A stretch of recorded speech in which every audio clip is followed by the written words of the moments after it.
लोग कहते हैं अपनों के आगे झुक जाना चाहिए, किंतु सच बात तो यह है जो अपने होते हैं वह कभी झुकने नहीं देते। इस संसार में मूर्ख व्यक्ति, अधर्मी, अज्ञानी व नास्तिक प्रकृति का व्यक्ति मेरी शरण स्वीकार नहीं कर सकता। जीवन में आधे दुख इस कारण जन्म लेते हैं क्योंकि उनसे आशाएं बड़ी होती है। इन आशाओं का त्याग करके देखो, जीवन में सुख ही सुख है। जो दूसरों की तकलीफों को समझते हैं, जिनमें दया है, दिल से अच्छे हैं, उन्हें दोबारा जन्म लेना नहीं पड़ता। यदि कोई व्यक्ति प्रेम से, भक्ति से पुष्प, फल, जल भी मुझ पर चढ़ा दे तो उसी भाव से उसे स्वीकार करता हूँ, वह मेरा प्रिय भक्त होता है। मन की गतिविधियों, होश, श्वास और भावनाओं के माध्यम से भगवान की शक्ति सदा तुम्हारे साथ है और लगातार तुम्हें बस एक साधन की तरह प्रयोग कर सके सभी कार्य कर रही है।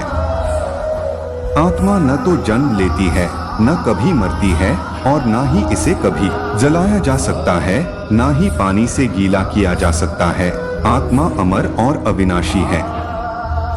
अंत काल में जो मनुष्य मेरा स्मरण करते हुए देह त्याग करता है वह मेरी शरण में आता है। इसलिए मनुष्य को चाहिए कि अंत काल में मेरा चिंतन करें। प्रहलाद जैसा विश्वास हो, भीलनी जैसी आस हो, द्रौपदी जैसी पुकार हो, मीरा जैसा इंतजार हो तो कृष्ण को आना ही पड़ता है। जब हम स्वयं जीवन के शिल्पकार हैं तो चलो हम अपनी मुश्किलें को हराते हैं, जीवन में मुस्कुराते हैं। जो मन को नियंत्रित नहीं करते उनके लिए वह शत्रु के समान कार्य करता है। आत्मज्ञान की तलवार से काटकर अपने हृदय से अज्ञान के संदेह को अलग कर दो। अनुशासित रहो, उठो। मान अपमान, लाभ हानि, खुश हो जाना या दुखी हो जाना, यह सब मन की शरारत है। लोग आपके अपमान के बारे में हमेशा बात करेंगे। सम्मानित व्यक्ति के लिए अपमान मृत्यु से भी बदतर है। मन अशांत है और उसे नियंत्रित करना कठिन है, लेकिन अभ्यास से इसे वश में किया जा सकता है। मैं धरती की मधुर सुगंध हूँ, मैं अग्नि की उष्मा हूँ, सभी जीवित प्राणियों का जीवन और सन्यासियों का आत्म संयम भी मैं ही हूँ। फल की अभिलाषा छोड़कर कर्म करने वाला पुरुष ही अपने जीवन को सफल बनाता है।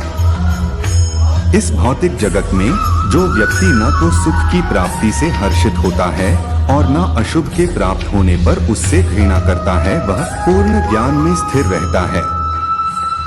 जो अपने हिस्से का काम किए बिना ही भोजन पाते हैं वह चोर हैं।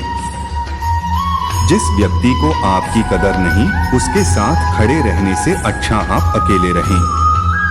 हद से ज्यादा सीधा साधा होना भी ठीक नहीं, क्योंकि जंगल में सबसे पहले सीधे पेड़ों को काटा जाता है। दिव्यता केवल शक्तिशाली होने में नहीं, बल्कि वास्तविक दिव्यता दूसरों में शक्ति जागृत करने में है।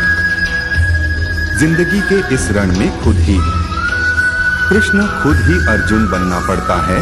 रोज अपना ही सारथी बनकर जीवन के महाभारत से लड़ना पड़ता है। अच्छी किस्मत के लोग थोड़ा भी बुरा होने पर भगवान को कोसते हैं और बुरी किस्मत के लोग थोड़ा भी अच्छा होने पर भगवान का स्मरण और धन्यवाद करते हैं। जन्म लेने वाले के लिए मृत्यु उतनी ही निश्चित है जितना कि मृत होने वाले के लिए जन्म लेना, इसलिए जो अपरिहार्य है उस पर शोक मत करो। मुंह से माफ करने में किसी को वक्त नहीं लगता, पर दिल से माफ करने में सारी उम्र बीत जाती है। जब आप प्रभु के साथ जुड़ जाओगे तो आपकी परीक्षा आरंभ हो जाएगी। कुछ लोग इसे दुख समझते हैं तो कुछ लोग प्रभु की कृपा। जो है माखन चोर, जो है मुरली वाला, वही है हम सबके दुख दूर करने वाला। संसार के संयोग में जो सुख प्रतीत होता है उसमें दुख भी मिला रहता है, परंतु संसार के वियोग से सुख दुख से अखंड आनंद प्राप्त होता है। संबंध उसी आत्मा से जुड़ता है जिनका हमसे पिछले जन्मों का कोई रिश्ता होता है, वरना दुनिया के इस भीड़ में कौन किसको जानता है। राधा कृष्ण का मिलना तो बस एक बहाना था, दुनिया को प्यार का सही मतलब समझाना था। प्रेम और आस्था दोनों पर किसी का जोर नहीं, यह मन जहाँ लग जाए वही ईश्वर नजर आता है। तेरे साथ को तरसे, तेरी बात को तरसे, तेरे होकर भी एक मिलन को तरसे। प्रहलाद जैसा विश्वास हो, भीलनी जैसी आस हो, द्रौपदी जैसी पुकार हो, मीरा जैसा इंतजार हो तो कृष्ण को आना ही पड़ता है। जीवन में आधे दुख इस कारण जन्म लेते हैं क्योंकि उनसे आशाएं बड़ी होती है। इन आशाओं का त्याग करके देखो, जीवन में सुख ही सुख है।